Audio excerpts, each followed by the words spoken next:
Cookery சேனலை பார்த்து யார் வேணாலும் சமையல் பண்ணலாம். ஆனா சுவையான சமையல் பண்றது எப்படி? நான் இதயம் நல்லெண்ணெயில சமையல் பண்றேன். ஆஹா ஓஹோன்னு பாராட்டுறாங்க. நீங்களும் இதயம் நல்லெண்ணெயில சமையல் பண்ணுங்க, பாராட்ட வாங்குங்க. தினம் தோறும் வாங்குவே இதயம் இதயம். நேர்களே வணக்கம், இது சாணக்யா. நீங்கள் பார்த்து கொண்டு இருப்பது 7 சென்ஸ். கரூருக்கு முதல்வர் செல்வது, அது சுற்றி நடக்கக்கூடிய த்ரில்லர், அதற்கான விஷயத்தில் அடுத்த அப்டேட் வந்திருக்கிறது. மறுபக்கத்துல 6 மாதத்தில் மீண்டும் தேர்தல் வர இருக்கிறது அப்படின்ற ஆரூடம் ஒன்று வந்திருக்கிறது. இப்படி பல விஷயங்கள் ஓடிக்கொண்டிருக்கிறது. பின்னணி தகவல்கள் என்னென்ன, இதோ நமது ஆசிரியர் இணைந்திருக்கிறார். வணக்கம் சார். முதல் விஷயமா நம்ம பல விஷயங்கள் பார்ப்பதுக்கு முன்னாடி திருப்பி அதே விஷயம்தான். அன்னைக்கு ஸ்டாலின் சொன்னாரு, இன்னைக்கு இபிஎஸ் சொல்றாரு. 6 மாசம் ஒரு காலத்துல இபிஎஸ்கே சொன்னாங்க. ஆமா, தாங்க அது ஸ்லீப்பர் செல் இருக்காங்கன்னு சொன்னாங்க. 4 வருஷம் அழகா ஆட்சி ஓட்டினாரு. இப்போ திரு விஜய் அவர்கள் மீது இப்ப இவரோட டேர்னாக திரு இபிஎஸ் அவர்கள் சொல்கிறார். இன்னைக்கு கட்சி கூட்ட இது நம்ம ராணிப்பேட்டை உள்ளிட்ட திருவள்ளூர் மாவட்டங்கள், திருப்பத்தூர் மாவட்டத்தை சேர்ந்த நிர்வாகிகளுடன் ஆலோசனை கூட்டத்துல முன்னாள் முதல்வர் இபிஎஸ் அவர்கள் இதை சொல்லியிருக்கிறார். 6 மாசத்தில் ஆட்சி இருக்காது, 6 மாசம் தேர்தல் வரும். இது வந்து கவர்ச்சியின் மூலமாக மக்கள் வாக்களித்திருக்கிறார்கள், அது வந்து ஏமாந்துருவாங்க. ஸோ தேர்தல் வரப்போது ரெடியா இருங்க. உள்ளாட்சி தேர்தல் நம்ம ஜெயிச்சிட்டோம்னா நம்ம சட்டமன்ற தேர்தலையும் ஜெயிச்சிடலாம் அப்படின்னு திரு இபிஎஸ் அவர்கள் கூட்டத்திற்குள் சொல்லியிருக்கிறார். 3வது பாயிண்ட் ரொம்ப சரி. அதாவது உள்ளாட்சி தேர்தலில் அவர்கள் வென்று விட்டார்கள் என்றால் கட்சிக்கு வந்து என்ன ஆகும் என்ன எல்லாரும் கேள்வி கேட்குறாங்கல்ல, விஜய் ஜெயிப்பாரா அப்படிங்கிற கேள்வி தான் 2026 சட்டமன்ற தேர்தலுக்கு முன்னாடி எல்லாருக்கும் ஒரே கேள்வியாக இருந்துச்சு. விஜய் ஜெயிப்பாரா, விஜய் என்ன ஆவார், விஜய் தோப்பாரு, கேவலமாக தோப்பாரு, ஜெயிப்பாரு, ஆட்சி பிடிச்சாரு, என்ன ஆப்ஷனுங்கிறது தான் எல்லாருக்குமே வந்து ஒரு விவாதம். அவர் தான் சென்டர் ஆஃப் அட்ராக்ஷன். அதுபோல் வந்து இன்னைக்கு கேள்வி வந்து ஏடிஎம்கே என்ன ஆக போகுது அப்படிங்கிறத எல்லாரும் பேசும்போது ஏடிஎம்கே என்ன சார் அவ்வளோதானா, ஏடிஎம்கே என்ன அவ்வளோதான். அப்போ அந்த வகையில் உள்ளாட்சி தேர்தல் அவர்களுக்கு ஒரு பெரிய வெற்றி, ஒரு ஆறுதலான வெற்றி. ஒரு பேச்சுக்கு வச்சுக்கோங்க, ஒரு 35 to 40% சீட் அவங்க எடுத்துட்டாங்க அப்படின்னா வந்து நம்பர் 2 அவங்க வந்து எமர்ஜ் ஆயிடுவாங்க ரொம்ப ஸ்ட்ராங்காக. ஏன்னா மிச்சத்தை தான் வந்து 40% எடுத்துட்டாங்க, மிச்சம் ஒரு 60% தான் டிவிகேவும் டிஎம்கேவெல்லாம் எடுக்கணும். அதற்கான வாய்ப்புகள் ரொம்ப கம்மி. பட் ஈவன் தன் அவர் சொன்ன ஸ்டேட்மெண்ட் ரொம்ப சரிங்கிறக்கா. உள்ளாட்சி தேர்தல் மிக முக்கியமான ஒரு தேர்வு களம். அது வந்து அந்த இடத்துல வந்து எப்படி இப்போ பாஸ் பண்ணுறாங்கிற பொறுத்து அது மாறும். 2வது முக்கியமான விஷயம் வந்து இது ஆட்சி வந்து 6 மாதத்தில் விழுந்துருமா, இடையில வந்துருமா அப்படிங்கிறத வந்து நான் சொல்கிறேன். அதுக்கு முன்னாடி கவர்ச்சியில் ஓட்டு போட்டாங்க அப்படிங்கிறது ஒரு மாயத்தோற்றம். நம்ம வந்து அவர்கள் ஓட்டு போட்டது இந்த 2 பேரும் வேண்டாங்கிறனால. அப்படி விஜய் வேணும்னு ஓட்டு போடலை, விஜய் வேணும்னு ஓட்டு போட்டுனா தான் அது கவர்ச்சி ஓட்டு. விஜய் தான் எங்கள் நாட்டை காப்பாற்ற முடியும்னு யாருமே நம்பலை. ஏன்னா போஸ்ட் எலெக்ஷன் நான் வந்து எல்லாத்தையுமே ஒரு சர்ப்ரைஸ், ஒரு ஷாக்கு தான் பார்க்குறேன். நம்ம எப்படி எலெக்ஷனுக்கு முன்னாடி ஒரு 10-20% மக்கள் சொல்லிட்டு இருந்தாங்க, எலெக்ஷன் முடிஞ்சு கவுண்டிங் வரும்போது யாரை கேட்டாலும் நான் விஜய் தான் ஓட்டு போடுறேன், இது எல்லாமே நம்ம ஃபீல் பண்ணியிருக்கோம். அதே மாதிரி ஃபீல் பண்ணக்கூடிய அடுத்த விஷயம் என்ன, ஆஃப்டர் எலெக்ஷன் வந்து ஆஃப்டர் கவுண்டிங் வந்து பார்த்தீங்கன்னா விஜய் முதலமைச்சர் ஆகிட்டார் அப்படிங்கிற ஒரு சர்ப்ரைஸ். நான் ஒரு ஓட்டு போட்டேன், அதனால ஆட்சிக்கே வந்துடுவார்னு நினைக்கவே இல்லை அப்படின்னு எல்லாரும் ஓட்டு போட்டிருக்கான்னு பார்க்குறோம். அப்போ அவர்கள் யாருமே விஜய் தான் நாட்டை காப்பாற்றுவார்னு ஓட்டு போடலை. இந்த 2 கட்சி வந்து கதைக்காவாது அப்படிங்கிற விரக்தியின் வெளிப்பாடாக இவங்க 2 பேரும் வேண்டாம், அது யார் வந்தாலும் பரவாயில்ல. நம்ம பலமுறை சொன்னது போல அப்படித்தான் மூவ் பண்ணார், அப்படித்தான் வைகோ, அப்படித்தான் விஜயகாந்த், அப்படித்தான் சீமான், அப்படித்தான் பிஜேபின்னு பலர் நம்பிக்கை வச்சதால் இந்த வந்து நிற்கிறான்னு பார்க்குறோம். அதனால கவர்ச்சினால மக்கள் ஓட்டு போடல, இந்த 2 பேர் மேலே ஒரு அயற்சினால ஓட்டு போட்டாங்க, 2 பேருமே வேண்டாம்ட்டு.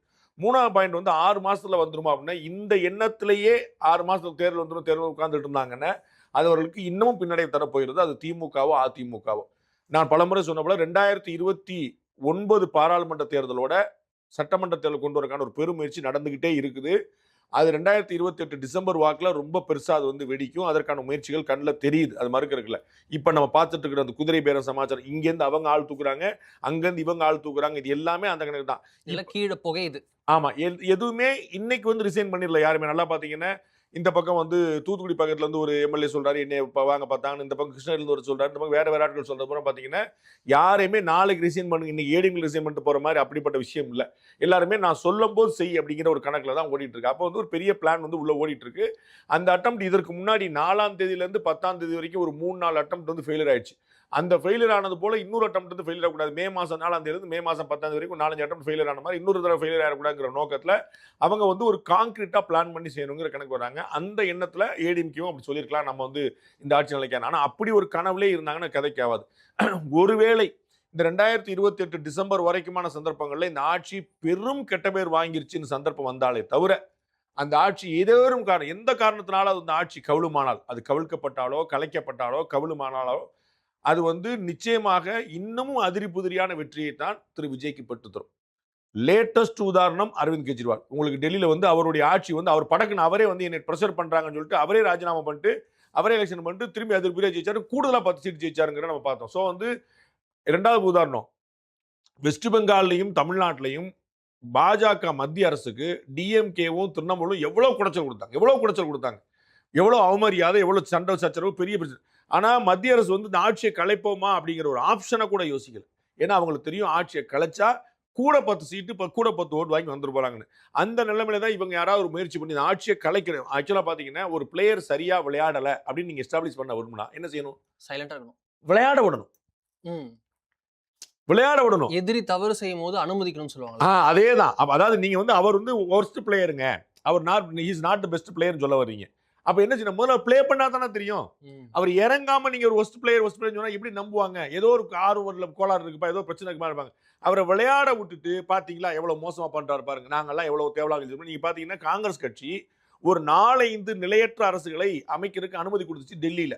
கெஜ்ரிவால் தேவகவுடால இருந்து குஜராத்ல இருந்து வேற ஆட்கள்லாம் வந்து நான் 10 நாள் கவர்மெண்ட் 11 நாள் கவர்மெண்ட் ஒரு விபி சிங் எல்லா கவர்மெண்ட் வந்து அப்ப அவங்க பூரா ஒரு நிலையற்ற ஆட்சியை கொடுக்கும்போது ஒரு 3 நாள் கவர்மெண்ட் கவர்ல பிறகு இவங்க சொன்னாங்க நிலையான ஆட்சி காங்கிரஸால தர முடியும். அப்ப மக்களுக்கு ஆமாப்பா 2004 2009 2 தேர்தல் ஜெயிச்சாங்கன்னு நம்ம பார்த்தோம்.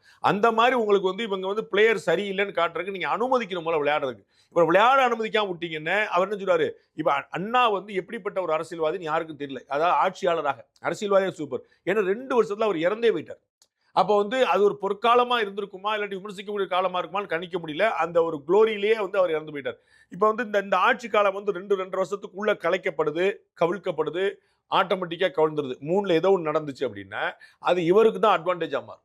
அவர் இதை சொல்லியே நான் வந்து 5 ஆண்டுல உங்களுக்கு பிரமாதமான அரசு கொடுத்துருப்பேன். எம்ஜிஆருடைய ஆட்சி முதல்ல கவிழ்க்கப்பட்டது இதுதான் நடந்துச்சு. நான் என்ன தவறு செய்தேன்னு ஒரு கேள்விதான் கேட்டார் தமிழ்நாடு முழுக்க. அடுத்த எலெக்ஷன்ல இன்னும் அதிருப்தியா வந்துட்டாங்க. கருணாநிதி அவர்கள் வந்து டெல்லியில பிளான் பண்ணி வச்சு பேசி ஒரு ஆட்சி கவுந்துச்சு. ஒன்றும் பிரச்சனை இல்லை. 2 முறை திமுக ஆட்சி கவுந்துச்சு, 1 முறை ஏடிஎம்கே ஆட்சி கவுந்துச்சு. ஏடிஎம்கே கவுந்தோடனே அந்த ஒரு பாயிண்ட சொல்லியே ஜம்முன்னு ஆட்சி கொண்டார் ஒரு பஞ்சாயத்துல. அதே மாதிரி தான் நடக்கும். இப்போ ஒருவேளை இவர்கள் கவிழ்க்க பார்த்தாங்கன்னா நிரந்தர முதலமைச்சராக விஜய் ஆயிடுவார். அப்ப அவரை கவிழ்ப்பது எப்படின்னு பார்க்காம நம்ம ஸ்ட்ரென்தன் பண்றது எப்படி? 2 கோடு இருக்கு, நான் பெரிய கோடா வரணும். அப்ப அந்த முன்னாடி இருக்க கூட அழிச்சிருவோங்கிறது வந்து வழக்கமான நல்லது. என்னுடைய கோட்டை பெருசாக்கிடுவோங்கிறது தான் ரொம்ப சரியான சிந்தனை. அப்ப ஏடிஎம்கே நான் பலப்படுத்திட்டேன்னு முதல்ல நான் டிஎம்கே முந்திடுவேன். அப்ப இது வந்து டிஎம்கே வர்சஸ் டிவிகேன்னு இருக்கிற கேம் டிவிகே வர்சஸ் ஏடிஎம்கேன்னு முதல்ல மாத்துறேன். அப்ப நான் பெரிய ஆள் ஆனுங்கிறது தான் யோசிச்சு அதான் சரியா இருக்கும். மற்றபடி ஆட்சி கவிழ்ந்துடுங்கிற நம்பிக்கை வந்து ஆறுதல் அளிப்பதற்கு போகலாம். அது உண்மை என்று நம்பிவிட்டால் அல்லது உண்மையை ஆக்குவதற்கான முயற்சிகள் செய்தால் அது அவர்களுக்கு தான் பூமராங்க வந்து நிற்கும். இந்த இதுல டிஎம்கேவும் இதே விஷயத்த சொல்கிறது, ஏடிஎம்கேவும் இதே விஷயத்த சொல்கிறது. இது ஒரு நம்பிக்கை இருக்கும். ஒரு பேக் சேனல் டாக்ஸ். நான் டிஎம்கேன்னு சொன்ன எல்லா இடத்தையும் ஏடிஎம்கேன்னு போட்டுங்க, ஏடிஎம்கே சொன்ன இடத்துல டிஎம்கேன்னு போட்டுங்க. 2 பேருக்கும் ஒரே ஐடியா தான், 2 பேருக்கும் ஒரே விரக்தி தான். அது ஒன்றும் குழப்பம். நம்ம 2 பேரும் தான் ஆடணும், இன்னொருத்த வந்து ஆட வந்துட்டானே அப்படிங்கிற ஒரு எரிச்சல் தான் 2 பேருக்குமே அது பொருந்தும். டிஎம்கேக்கு ஒரு பெரும் பின்னடைவை தான் ஏற்படுத்தும். இவர்கள் 2 பேரும் சேர்ந்து ஏதாவது செய்ய முடியுமான்னு உனக்கு பிடிச்சால நீ உள்ள பிடிச்சி போடு, எனக்கு பிடிச்சாலும் பிடிச்சி போறேன் அப்படி ஏதாவது நடக்கலாம். 2 பேரும் சேர்ந்து செயல்படுறதுக்கான வாய்ப்புகள் குறைஞ்சிக்கிட்டே போகுது. ஏன் அதிமுக 47 எம்எல்ஏக்கள் இருந்தாங்க, 6 பேர் ராஜினாமா பண்ணியாச்சு, 41 தான் இப்ப இருக்கு அக்கௌண்ட்ல. அந்த 41லையுமே ஒவ்வொரு கூட்டத்துக்கும் ஒவ்வொரு எம்எல்ஏ வரமாட்டார். இன்னைக்கு நடந்த திருப்பத்தூர் மாவட்டம் பழைய வடக்காடு கணமாடு பாத்தீங்கன்னா 2 எம்எல்ஏக்கள் வரவே இல்லை. கேசி வீரமணி வரல, இன்னொருத்தர் வரல. அப்ப 2 பேர் வரல அப்படிங்கும் போது அப்ப அதிருப்தி எம்எல்ஏக்கள் எண்ணிக்கை கூட்டிகிட்டே போகுது. நாளைக்கு விழுப்புரத்துல கூட்டம் வரும்போது சிவி சண்முகம் வரமாட்டார், கோயம்புத்தூர் கூட்டம் நடக்கும்போது வேலுமணி வரமாட்டார். இதெல்லாம் கண்கூடா தெரியுது. அப்ப 47ல 6 போச்சு, 41 தான் இருக்கு. இருக்கிற 41 எத்தனை அக்கௌண்ட்ல இருக்குன்னு நமக்கு தெரியல. அப்ப நீங்க எந்த பலத்தை வச்சு போறீங்க? நீங்க அன்னைக்கு ஏடிஎம்கே டிஎம்கே ஆட்சி அமைக்கலாம்னு பேசுனீங்கல்ல, அப்ப அன்னைக்கு வந்து கிட்டத்தட்ட 126 எம்எல்ஏ பலம் இருந்துச்சு. உங்களுக்கு புரியல? 108 அங்க இருந்துச்சு, 126 இங்க இருந்துச்சு. அப்ப நம்ம இன்னும் சேர்ந்தோம்னா 126 ஒரு ஆட்சியை பிடிச்சிருக்கணும். இன்னைக்கு அப்படி இல்லை, உங்களுக்கு குறைஞ்சிக்கிட்டே போகுது. அந்த 6 கழிஞ்சாலும் 120 ஆச்சு. இன்னும் எத்தனை போக போகுதுங்கிறது தெரியல. அப்ப நம்ம வந்து நம்மளை ஸ்டெபிலைஸ் பண்றதுக்கு தான் இப்போ வந்து உடனே ஏடிஎம்கே செய்ய வேண்டியது தன்னை பலம் பொருத்தி தன்னை நிலைநிறுத்திக் கொள்ளுது. அது செய்யாம இவங்க வந்து நம்ம கவுத்துற நினைச்சாங்கன்னா அது கதைக்காக போல. டிஎம்கே நான் ஏற்கனவே சொன்னதா அதிமுகவில் எரியுது, திமுகவில் புகையுது. டிஎம்கேலையும் அதே நிலைமை தான். டிவிக்கே வந்து ஆதவர்ஜுனா போன்ற சாமர்த்தியசாலி உள்ள இருக்கிறாங்கிற மறந்துடக்கூடாது. டிவிக்கே முனைஞ்சதுன்னா இந்த பக்கமும் 4 பிடிக்கிறதுக்கு அவங்க தேங்க மாட்டாங்க. இது பிடிக்குதா இருக்குதா இந்த நம்பர்ஸ் கேம்ல வரும்போது கூட்டணி கட்சிகளுடைய அந்த நம்பர்ஸ் ஒரு முக்கியமான விஷயமாக வருகிறது. விசிகா, கம்யூனிஸ்ட், காங்கிரஸ் போன்றவையுடைய நிலைப்பாடுகள் பார்க்கிறது. காங்கிரஸ் ஒரு பக்கம் செட்டில் ஆயிட்டாங்க, ஆனா இந்த பக்கம் கம்யூனிஸ்டும் விசிகாவும் நட்பு இருக்கு, கூட்டணி இங்க, ஆதரவு இங்க, வெளியில இருந்து ஆதரவு அப்படின்னு பல பல நிலைப்பாடுகள் பல பிரஸ் மீட்ஸ்ல அப்படின்னு மணிக்கு ஒரு நிலைப்பாடு மாற்றம் அப்படின்ற இருக்கு. ஆனா திரு வன்னியரசு ஒரு காலத்துல யார் தாவேக்காவை கடுமையாக எதிர்த்தாரோ விமர்சித்தாரோ அவர் இப்போ அமைச்சராகி இருக்கிறார். அவர் இன்னைக்கு சொல்றார், திருப்பி அடித்தா தாங்க மாட்டீங்க நீங்கெல்லாம் அப்படின்னு சொல்லிட்டு திமுகவை விமர்சிக்கிறார் தாவேக்கா அரசுக்கு ஆதரவாக. இது அப்படியே கேம் மாறி இருக்கு அப்படின்னு பாக்குறோம். என்னன்னு காரணம்னா தாவேக்கா அரசு விமர்சிச்சா கூட கொஞ்சம் பேசாம இருந்துருவார் அவர். விமர்சனம் இவர்கள் மீது விழுது. இப்ப இந்த விளக்கத்தை இந்த பதிலடியை திரு வன்னியரசு மட்டும் கொடுக்கல, விடுதலை சிறுத்தைகளுடைய விருது வழங்குவதால திரு திருமாவளவனே கொடுக்கிறாரு. நாங்க டிஎம்கே கூட இருந்து வெளியேறணுமா, டிஎம்கே கூட நாங்க இல்ல நீங்க தான் சொன்னீங்க, சரி நாங்க வெளியேறணும் அப்படின்னு அவர் ரொம்ப தெளிவா பதிவு பண்றாரு. சோ நீங்க என்னை விரும்பல அப்படிங்கிறத பதிவு, அதனால நான் வெளியேறேங்கிறதா சொல்ல வர்றாரு. நாங்க உங்க கூட நட்போட தானே இருந்தோம் அப்படின்னு. அப்ப ஒவ்வொரு கட்டத்திலையுமே திமுக தன்னுடைய தோழமை இயக்கங்களை தோழமையோடு நடத்துச்சா அப்படின்னா இல்லைங்கிற கேள்வி வருது. எங்களுக்கெல்லாம் வெளியில வேற ஒரு எண்ணம் கொடுத்தாங்க. இதே திரு வன்னியரசு தான் உங்களுக்கு ஞாபகம் இருக்கும், டிவில ஆனியர் ரிபார்ட் பார்த்து நீங்கெல்லாம் பொது தொகுதி கேட்கலாமான்னு எங்களை கலைஞர் கேட்டார்னு. அந்த ஆட்டிடியூட் அப்படியே தொடர்கிறது. ஆனால் வெளியில வேற பிம்பம் காட்டுறாங்கிற எண்ணம் இவர்களுக்கு உண்டு. நான் உங்களுக்கு சொல்லியிருக்கேன், திரு ரவிக்குமார் அவர்கள் அதே விடுதலை அவர் ஒரு கட்டுரை எழுதியிருக்கார், இந்த திராவிட இயக்கங்கள் எப்படி பட்டியலத்தவர்களுக்கு எதிராக செயல்பட்டு ஒரு பெரிய விரிவான கட்டுரை இருக்கிறார், குறிப்பா பெரியார்ல இருந்து ஆரம்பிச்சு அத்தனை வரையுமே. அதனால இவங்களுக்கு அடிப்படையில ஒரு எலெக்ஷன் ஒரு கன்விக்ஷனுக்காக தான் அங்க போய் நின்னாங்களே தவிர திமுகவுடைய கொள்கை பிடிச்சி நாங்க தான் சூப்பருங்கிறதுலாம் இல்லை. அவங்க கோட்பாடுல இவங்க வேற மாதிரி நடத்துறாங்கிற எண்ணம் இருக்குது. திமுக தாவேக்காவை எதிர்ப்பதை விட இப்ப அதிகமாக தாவேக்காவுடைய கூட்டணி கட்சியில் எதிர்க்கு. காங்கிரஸ் கட்சியில இருந்து மதிமுக இருந்து இவங்க எல்லாருமே சொல்ல, மதிமுக சொல்ல பாருங்க எங்கள்ட்ட 2 எம்எல்ஏ இருந்தாங்க, 2 பேரும் ராஜினாமா பண்ண மாட்டேன்ட்டாங்க. அப்ப மதிமுக எம்எல்ஏக்கள் மதிமுகவுடைய தலைமையோட உத்தரவை கேட்க மாட்டாங்க. அப்ப அவங்களுக்கு எவ்வளவு ஒரு கஷ்டம் இருக்கும், எவ்வளவு ஒரு சங்கடம் இருக்கும். அவங்க சீட்டு வாங்கி கொடுத்தது, சீட்டு கொடுத்தது யாரு? மதிமுக தானே கொடுத்துச்சு. அவர் சொன்னா தான் கேண்டிடேட் கொடுத்துருவாங்க, சீட்டு தானே அலாட் பண்ணாங்க. அப்ப யார் கேண்டிடேட்? இவங்க தானே முடிவு பண்ணாங்க. அப்ப என்னுடைய கேண்டிடேட் என்னுடைய பேச்சை கேட்க மாட்டாருங்கிற அளவுக்கு டிஎம்கே கன்வின்ஸ் பண்ணி வச்சிருக்க அவங்க வருத்தப்படுறாங்க. அப்ப இந்த மாதிரி ஒவ்வொரு கட்சியா கூட்டணி கட்சி பூரா கார்னர் பண்றாங்க. அது 2 கம்யூனிஸ்ட் கட்சியில சோஃபா மாடல் அரசு, முன்னாடியே சோஃபா போச்சு, பின்னாடியே இவங்க முதல்ல போனாரு, பின்னாடி இவங்க போயிட்டாங்கன்னு சொல்லி சொல்லும்போது அது விஜய் இழிவுபடுத்துவதல்ல. காசு வாங்கினோடனே நீங்க கூட்டணி மாறிட்டீங்க அப்படின்னு இவங்களை இழிவுபடுத்துது. அது அத்தனை திரு வீரபாண்டியனும் சரி திரு சண்முகம் சரி ரொம்ப தெளிவா அதை கண்டிக்கிறோம்னே சொல்லிட்டாங்க. நீங்க சும்மா சோஃபா மாடல் அரசு சொல்லிட்டு எங்களை இழிவுபடுத்துற வேலை வச்சுக்கலாம் சொல்லிட்டாங்க. அப்ப ரொம்ப தெளிவா திரு வன்னியரசு என்ன பண்ணிக்கிறாருன்னா, இவர்கள் தாவேக்காவை எதிர்ப்பதை விட கூட்டணி கட்சிகள் தான் எதிர்க்கிறாங்க. எதிர்க்க இந்த கூட்டணி இன்னும் பலம் பெறும்னு தெரியல.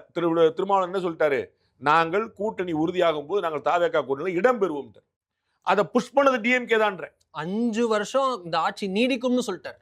அதான் சொன்னேன். அதுக்கு முன்னாடி பேட்டியில நாங்கள் ஆதரவு கொடுப்பதுக்கு எந்த உத்தரவாதம் கிடையாதுன்னு சொன்னவர். புதிய தலைமுறை நினைக்கிறேன். அதுல அந்த ரவுண்ட் டேபிள் நம்ம டிஸ்கஷன் மாதிரி வரும்போது 4 கூட்டணி தலைவர் இருந்தாங்க. ஐயுஎம்எல் இருக்கிறாரு, விடுதலை சிறுத்தைகள் இருக்குது, 2 கம்யூனிஸ்ட் இருக்காங்க. அதுல சொல்றாரு, நாங்கள் காலகாலத்துக்கு ஆதரவு கொடுப்போம் சொல்லலையே, எங்களுடைய ஆதரவு நிரந்தரமானதல்ல. இந்த வார்த்தையை பதிவு பண்ணார். கொள்கையின் அடிப்படையில், ஆட்சியின் அடிப்படையில், பாஜக ஆட்சி மறைமுகமா வந்துடக்கூடாது அடிப்படையில். அப்ப ஒரு அக்கண்ணா வச்சு நாங்க ஆட்சி தொடர்ந்து சொல்லிட்டு திமுக தூது விட்டுட்டு இருந்தவர் இன்டைரக்டா. இவர்கள் துரத்தி எங்க கூட வராதுன்னு அடிச்சு விரட்டிட்டு அதுக்கப்புறம் நீங்க துரோகம் பண்ணீங்கன்னா என்ன கணக்கு இருக்கும். அதனால தான் இவர் சொல்றாரு, நாங்க உங்கள்கிட்ட பட்ட அனுபவங்களுக்கு நிறைய இருக்கு, எங்களுக்கு பெரிய பட்டியலே இருக்கு, நாங்க வெளியே சொன்னா நீங்க எக்ஸ்போஸ் ஆயிருவீங்க திரு வன்னியர் சொல்லியிருக்கு. இதுல இன்னும் கொஞ்சம் பர்சனலைஸ்டா ஒரு சண்டை போகிறது, ஆராசா வர்சஸ் விசிகா அப்படின்னு. இங்க திரு வன்னியரசு நேரடியாக டேக் ஆன் பண்ணுகிறார். இது ரைவல்ரி ஏற்கனவே இருந்தது, இப்போது ஃபிளேர் அப் ஆயிருக்கு அப்படின்னு புரிஞ்சுக்கணுமா? பெரும் துயரம் என்னன்னா, ஒருத்தர் அடுத்த கட்டத்துக்கு நகர்ந்த பிறகு நாம எவ்வளவு கஷ்டப்பட்டு உழைச்சு நம்ம முன்னேறி வளர்ந்தோம் அப்படிங்கிறத மறந்துடுறாங்க. அதான் ரொம்ப முக்கியமான பிரச்சனை.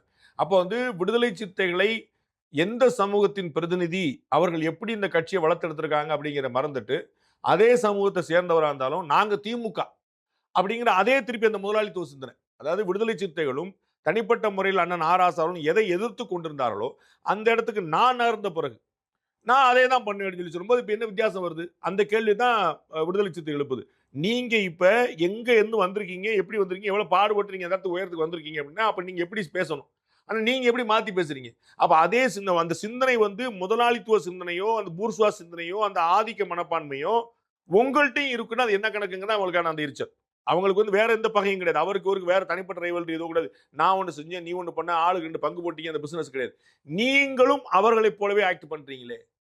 அப்ப உங்களுக்கு தெரியாத விடுதலை சிறுத்தைகள்ங்கிறது கட்டமைச்சு வெளியே இவ்வளவு பாடுபட்டு எவ்வளவு பாடுபட்டுன்னு உங்களுக்கு தெரியாதா? நீங்க அப்படிப்பட்ட வளர்ந்த ஒரு ஆள் தானே. அப்போ வந்து உங்களுக்கு அது தெரிய வேண்டாமா? நீங்க வந்து எங்களே குத்துறீங்க அப்படின்னா என்ன அர்த்தம்? நாங்கெல்லாம் முதலாளிப்பா, நாங்கெல்லாம் டிஎம்கேப்பா, நாங்கெல்லாம் வேற கட்சிப்பா, நீங்க வந்து எங்கள்ட்ட வாங்கி பழைக்கிற ஆள் தானப்பா அப்படிங்கிற அந்த சிந்தனை வந்திருக்காங்கிறதா திரு ஆ ராசா குறிவிக்கணும். ஆ ராசா அவர்கள் பலமுறை அப்படி பேசியிருக்காருங்கிற கண்கூடா பார்த்துருக்கோம். நான் ஏற்கனவே சொன்ன மாதிரி அவர் லாரியில இருந்து மேடையில இருந்து பேசியிருக்கும்போது அந்த நாயை தூக்கி வெளியே போடுங்கிற ஒரு வார்த்தையை பயன்படுத்தினா அது எப்படி சொல்லுவீங்க? சொந்த கட்சிக்காரர் அவர் என்ன சமூகங்கிறது மறந்துடுங்க, அது தெரியாது நமக்கு. ஆனா அது தன்னுடைய தொண்டரை தன்னுடைய சொந்த கட்சிக்காரர் எடுத்து அந்த நாயை தூக்கி வெளியே போடுனா என்ன அர்த்தம்? அப்போ ஒரு மனிதனை உங்களுடைய கட்சி தொண்டரை நீங்க எப்படி நாயா பார்ப்பீங்க? அப்ப இந்த கோபம் தான் வந்து விடுதலை சிறுத்தைகளுக்கு வந்து பதிலா வந்து நிக்குது.